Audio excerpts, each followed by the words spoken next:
Quand les médias français parlent de la Kanaky et de son peuple, ils lui attribuent les titres de sauvage, terroriste, soulard, violent, pillard, analphabète, raciste, idiot. Tous ces pseudo-journalistes à la botte des médias, qui eux-mêmes sont à la solde du gouvernement, diffusent de la désinformation toxique d'une figure qui est censée effrayer les Français. Manipuler l'opinion avec des cris de ralliement racistes, tels que si les Kanaks attaquent les commerces des Blancs, c'est parce qu'ils sont racistes. L'idée étant de préparer le peuple français à un châtiment inhumain, il lui est donc nécessaire de dresser une caricature épouvantable et angoissante du peuple kanak qui va être réprimé sous nos yeux et à la face du monde entier. BF Matrixé ne diffuse que des témoignages où l'on entend souvent « casser du blanc, c'est du terrorisme ». Déchets de haine sans cervelle, voici comment un média parmi tant d'autres, dans sa lecture d'une population, traite de manière si avilissante des êtres humains, qu'il traite de manière si infecte le peuple kanak. Ces mêmes médias qui aiment annoncer les blancs dehors. Puis, quelques secondes de musique intrigante.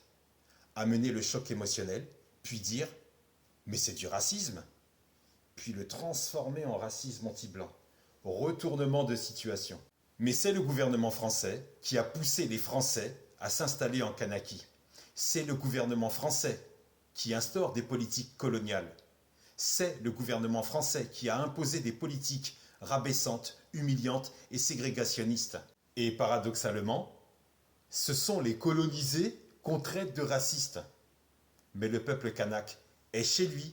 Le peuple kanak est le peuple d'origine sur sa terre.